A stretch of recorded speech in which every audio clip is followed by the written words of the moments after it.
పిల్లగాడు స్కూల్కి పోయేదాకా చెక్కులు రాకుంటుండే. ఇప్పుడు అట్లుందా అమ్మ? ఎవరన్నా పిల్లలు స్కూల్కి పోయే పిల్లలు ఉన్నారా? ఉంటే చెప్పండి. ఇమ్మీడియట్గా 2 నెలలకు 3 నెలలకు మేమందరం కూర్చొని పైరవి లేకుండా మళ్ళీ మా ఆడబిడ్డలకు వాళ్ళ ₹1,00,000 వాళ్ళకి ఇవ్వాలి అని చెప్పి ఆలోచన చేస్తూ ఉన్నాం. గతంలో పైరవీలు నడుస్తుండే, ఎవరో ఒకరు వచ్చి చెప్తే కానీ సంతకం పెట్టుకోకుంటుండే. ఇప్పుడు అట్లా ఏం లేదు. నేనే సంతకం పెడుతున్నా, ఎంఆర్ఓకి ఇస్తున్నా, అవి పైకి పోయి చెక్ రూపంలో మళ్ళీ కిందికి వస్తూ ఉన్నాయి. మహిళలను కోటీశ్వర్లు చేయాలని చెప్పి ముఖ్యమంత్రి గారు అంటూ ఉన్నారు. చాలా మంది మొదలు ఎక్కిరిచ్చిరండి. మహిళలకు మొట్టమొదటగా ఆర్టీసీలో ఉచితంగా ప్రయాణం. మీరు అందరూ కూడా పోయిన నాకు తెలుసు. ఎవరైనా మేము పోలేదన్నా అది అబద్ధమే అవుతుంది. ఖచ్చితంగా అందరూ బస్సు ఎక్కిండ్రు. మన పిల్లలు చదువుకోవడానికి ఆర్టీసీ బస్సులలో దూర ప్రాంతాలకు పోయి, నాకు తెలుసు పెద్ద పెద్ద చదువులు చదువుతూ ఉన్నారు. మొన్న ఇంటర్మీడియట్లో టాప్ ర్యాంక్ ఒక ఆమె వచ్చింది, భూపాలపల్లి జిల్లా. ఆమె వాళ్ళ ఊరు నుంచి మారుమూల ప్రాంతం, అక్కడి నుంచి హన్మకొండ వచ్చి వరంగల్ కాడ చదువుకొని మళ్ళీ ఇంటికి పోయింది. ఆమెకు రాష్ట్రంలోనే మొదటి ర్యాంకులలో ఉంది. ఆమె ఒకటే చెప్పింది పత్రికలలో అడిగినప్పుడు, ఫ్రీ బస్సు లేకుండా ఉంటే మా ఇంట్లో నన్ను హన్మకొండ పంపించకుంటుండే, ఆ గవర్నమెంట్ కాలేజీలో నాకు చెరియకుండా నా చదువు ఆగిపోతుండే. ఈరోజు కాంగ్రెస్ గవర్నమెంట్ వచ్చినందుకు, ఫ్రీ బస్సు మాకు ఇచ్చినందుకు మేము బయటికి వెళ్ళి చదువుతూ ఉన్నాం. దానివల్ల చాలా మంది ఈరోజు చదువు ఆపకుండా మంచి చదువులు చదువుకోవాలన్న పట్టుదల వచ్చింది. మీరు బస్ స్టాండ్కు పోతే పిల్లలు, ఇంజనీరింగ్ పిల్లలు, ఆడపిల్లలు 2, 3 కలిసి కూర్చుంటున్నారు. హైదరాబాద్కు బస్సులో పోతున్నారు. అక్కడ ఇంజనీరింగ్ చదివి మళ్ళీ సాయంత్రం మళ్ళీ వస్తున్నారు. గతంలో ఉంటుండేనా పరిస్థితి? గతంలో హైదరాబాద్ కూడా ఇంటికాడ ఉండి కూర్చో, పెళ్లి చేసి పంపిస్తాం, ఇక నీ ఇష్టం, నీ ఆయన ఇష్టం, చదువుకుంటావో ఏం చేస్తావో మాకు సంబంధం లేదు అనేటో. వాస్తవమా కాదా? కానీ ఈరోజు పరిస్థితి అట్లా లేదు. ఆడపిల్లలు పట్టుబడుతున్నారు. ఫ్రీ బస్సు ఉంది కదా మీకెందుకు, నేను పోయి వస్తున్నాను. బస్సులలో కూడా ఏ బస్సు ఎక్కినా 60% ఆడపిల్లలే ఉంటున్నారు. గతంలో పోకిరు మీద వాళ్ళు అక్కడ ఇక్కడ వచ్చి ఇబ్బంది పెట్టే పరిస్థితే లేదు. వాళ్ళు అసలు బస్సు ఎందుకు ఎక్కినరా బాబు, మొత్తం ఆడవాళ్ళే ఉన్నారని భయపడే స్థాయికి ఈ రోజు మన పిల్లలు చదువుకుంటా ఉన్నారు. రాబోయే 5-6 సంవత్సరాల్లో దీని లాభం ఏందో మీ అందరికీ తెలుస్తుంది. ఇంకా కొంతమంది సన్నాసులు అంటారు, ఫ్రీ బస్ ఎందుకు ఇచ్చిండ్రు, ఎవరా సన్నాసులు అనేది నేను చెప్తా. ఆడపిల్లలు ఫ్రీ బస్ ఎక్కితే ఆడ రికార్డింగ్ డాన్సులు చేసుకుంటారు అని అంటారు. అది ఏమన్నా పొగడతానా తిట్టా చెప్పుండ్రి? పొగడతానా తిట్టా? ఎవరేమనరు. ఆడపిల్లలు బస్సులో పోయి అల్లమెల్లికాయ పేస్ట్ చేసుకుంటా అంటున్నారు. అది పొగడతానా తిట్టా? పొగిడిండు కదా ఆయన? పొగిడిండా? మిమ్మల్ని పొగిడినట్ట, మిమ్మల్ని గొప్పగా అన్నట్ట, మిమ్మల్ని అవమానించినట్ట? అవమానించినట్టే కదా, అంతేనా? ఎవరన్నారు ఆ మాట? ఎవరన్నారు?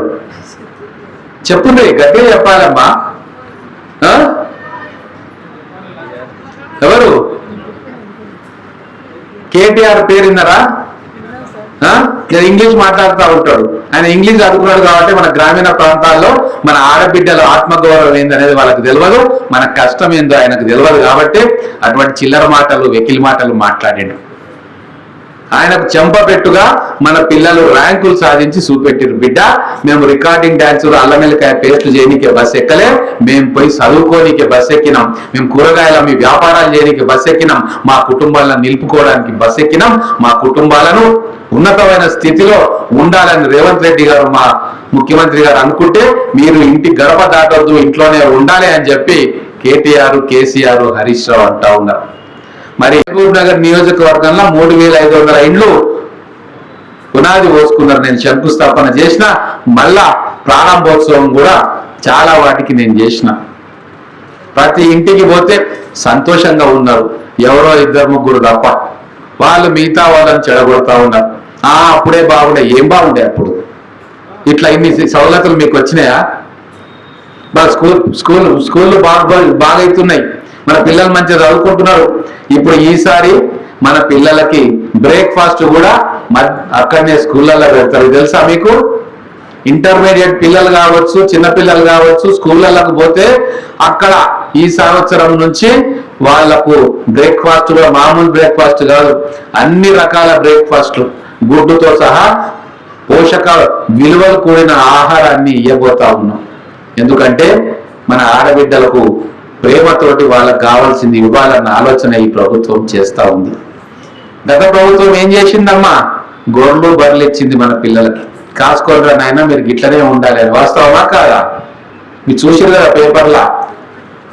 అది కేవలం కొంతమంది నాయకులు అవి తీసుకోవాలి, అమ్మాలి, మళ్ళా తీసుకోవాలి, మళ్ళీ అమ్మాలి. ఎవరికి లాభమైంది లేదు. కొంతమంది నాయకుల జేబులలో పోయినాయి హైదరాబాద్ ఉన్న వాళ్ళకు. అకౌంట్లలో డబ్బులు వేసుకొని కోట్ల రూపాయలు మింగిండ్రు. వాళ్ళ మీద కేసులు నడుస్తూ ఉన్నాయి. ఇప్పుడు అట్లా లేదు, మొత్తం ఆన్లైన్ అయిపోయింది. ఒకటికి 2 సార్లు చెక్ చేసుకుంటున్నారు. మా దగ్గర అప్లికేషన్ రాగానే అప్లోడ్ చేస్తాం. అప్లోడ్ చేయగానే వాళ్ళు అక్కడ చూస్తారు, హాస్పిటల్కు పంపిస్తారు, చెక్ చేస్తారు. నిజం అనుకుంటే వెంబడే మనకు ఇన్ఫర్మేషన్ ఇస్తారు, తర్వాత చెక్ వస్తుంది. ఇంత పకడ్బందీగా చేస్తూ ఉన్నాం. ఎవరి దగ్గరకు పోవక్కర్లేదు, ఎవరికి రూపాయి ఇవ్వక్కర్లేదు, ఎవరిని గీవులాడక్కర్లేదు. ఇప్పుడు మొదటిసారిగా తెలంగాణ వచ్చిన తర్వాత నిజమైన సంక్షేమం మా ఆడబిడ్డలకు, మా రైతులకు, మా యువకులకు మేము ఇవ్వగలుగుతా ఉన్నాం. అందుకే ఈ చెయ్యి, మీరు చెయ్యి గుర్తు కేసారు కదా ఓటు పోయినసారి, ఈ చెయ్యి మిమ్మల్ని రక్షించే చెయ్యి. మీ మీద చెయ్యి పెట్టి మీరు నాశనం కావాలని కోరుకునే చెయ్యి కాదు ఇది. మీరందరూ సుఖంగా ఉండాలి, మా ఆడబిడ్డలందరూ, మా పేద వర్గాలు సుఖంగా ఉండాలి అని చెప్పి మనస్ఫూర్తిగా కోరుకొని మీకు కడుపు నిండా సన్న బియ్యంతో అన్నం పెట్టాలని నిర్ణయించుకున్న చెయ్యి. మీ పిల్లలు బ్రహ్మాండంగా చదువుకొని ఉద్యోగాలు చేయాలని చెప్పి నిర్ణయించుకున్న చెయ్యి. ఈ చెయ్యిని విడిచిండ్రో కారు వచ్చి టక్కర్ కొడుతుంది మిమ్మల్ని. ఏమవుతుంది కారులో వచ్చి టక్కర్ కొడితే? ఎడికి పోవాలో గాడికి పోతాం. అందుకే చెయ్యి వదలొద్దు, చెయ్యిని గుండెల్లో పెట్టుకోవాలి. మీరు చెయ్యి గుండెల్లో ఉండరు, ఈ ప్రభుత్వం గుండెల్లో ఉండరు. ఇది మీరు ఖచ్చితంగా ఆలోచన చేయాలి అని చెప్పి మనం కోరుకుంటూ, మీ అందరికీ కూడా కార్డులు ఇస్తాం. ఈ పక్కనే ఉంది కదా, దీని అవతలనే పెద్ద సూపర్ మార్కెట్ మీకోసం తెరవబోతా ఉన్నాం. ఒక 3-4 నెలల్లో మీ అందరికీ కార్డులు ఇస్తాం. మహిళా సంఘాల్లో ఉన్న వాళ్ళకి ఇస్తాం, లేని వాళ్ళకి ఇస్తాం. ఆ కార్డు తీసుకొని సూపర్ మార్కెట్కి వస్తే బయట దొరికేదానికంటే మీకు తక్కువ ధరకే వస్తువులు, నాణ్యమైన వస్తువులు దొరికేటట్టుగా కూడా మన ముఖ్యమంత్రి గారు నేను కలిసి ప్లాన్ చేస్తూ ఉన్నాం. ఇంకా చాలా విషయాలు మహిళల కోసం ఆలోచన చేస్తూ ఉన్నాం. మీకు తర్వాత కూడా 2,500 రూపాయలు నెలకు అనే కార్యక్రమం కూడా మెల్లగా, మన ఆర్థిక పరిస్థితి మంచిగా కావాలి. అప్పులు చేసి పీకిండు పోయినాయన, పోయి ఫామ్ హౌస్లో వండిండు. మరి అప్పులు తీర్చాలి కదా, అప్పులు తీర్చాలి, స్కూళ్ళు కట్టాలి, బళ్ళు కట్టాలి. జర్రా సుధరాయించుకున్నాక ఆ పని కూడా మీకు చేస్తామని చెప్పి తెలియజేసుకుంటూ, మీ అందరూ ఇంత ఓపికగా ఇక్కడ కూర్చున్నందుకు మీ అందరికీ ధన్యవాదాలు తెలుపుతూ, ఇందిరమ్మ రాజ్యం ఎప్పటికీ ఇట్లనే ఉండాలి. ఈ కాంగ్రెస్ చేయి గుర్తు మీ జీవితంలో మిమ్మల్ని అందరినీ ఆశీర్వదించాలి అని చెప్పి కోరుకుంటూ నమస్కారం తెలియజేస్తా ఉన్నాను. కాంగ్రెస్ ప్రభుత్వం వచ్చి దాదాపుగా 2.5 సంవత్సరాలు అయింది. ఈ 2.5 సంవత్సరాల్లో 2,500 కళ్యాణ లక్ష్మి చెక్కులు ఇచ్చే సౌభాగ్యం నాకు కలిగింది. గతంలో ఎప్పుడు కూడా ఇంత పెద్ద సంఖ్యలో కళ్యాణ లక్ష్మి చెక్కులు ఇవ్వలే. ఇంకా రాబోయే రోజుల్లో ఇంకా ఎక్కువ సంఖ్యలో ఈ చెక్కులు ఇచ్చే ప్రయత్నం చేస్తా. మా కాంగ్రెస్ ప్రభుత్వం ఆడబిడ్డల సంక్షేమం కోసం ఆలోచన చేస్తూ ఉంది, ఆడపిల్లల చదువు కోసం ఆలోచనలు చేస్తూ ఉంది. ఆడబిడ్డలు తమ కాళ్ళ మీద తాము నిలబడేలాగా చేయాలని చెప్పి భావిస్తూ ఉంది. స్కూళ్ళల్లో, కాలేజీలలో మంచి వసతులు కల్పించే ఆలోచన చేస్తూ ఉంది. అలాగే మహిళలందరికీ కూడా ఆర్టీసీలో ఫ్రీ బస్సు సౌకర్యం కల్పించి విద్య విషయంలో, వ్యాపార విషయంలో, కుటుంబ పండుగలు లేదా దివ్యక్షేత్రాలకు పోయే విషయంలో వారికి అండగా నిలుస్తూ ఉంది కాంగ్రెస్ ప్రభుత్వం. అలాగే ఇందిరమ్మ ఇండ్లను కూడా చాలా గొప్పగా ఇప్పటిదాకా 4.5 లక్షల ఇందిరమ్మ ఇండ్లను మన తెలంగాణ రాష్ట్రంలో ఇవ్వడం జరిగింది. ఈ వచ్చే సంవత్సరం జూన్ 2వ తారీఖు నుంచి మళ్ళీ 2 లక్షల ఇండ్లను మేము ఇవ్వడానికి అన్నీ కూడా సిద్ధం చేస్తూ ఉన్నాం. సంక్షేమ రాజ్యం మా కాంగ్రెస్ ప్రభుత్వ కాలం. ఇందిరమ్మ రాజ్యం అంటే మహిళలందరికీ కూడా ఒక పండుగలాగా ఉన్న విషయం ఈరోజు వాళ్ళే స్వయంగా చెప్తా ఉన్నారు. సన్నబియ్యం ఇచ్చి ప్రతి ఇంట్లో కడుపు నిండా కమ్మటి భోజనం పిల్లలకు పెట్టే సౌకర్యాన్ని మేము కల్పిస్తూ ఉన్నాం. అలాగే రైతులకు రుణమాఫీ చేసిన ఏకకాలంలో 25 లక్షల రైతు కుటుంబాలు రుణభారం నుంచి విముక్తి అయిపోయినారు. ఈ 2.5 సంవత్సరాల కాలంలో అప్పుల విషయంలో ఏ ఒక్క రైతు కూడా ఆత్మహత్య చేసుకోలేదు. ఇది ఒక రికార్డ్. కేసీఆర్ పరిపాలనలో వేల మంది రైతులు ఆత్మహత్య చేసుకున్నారు.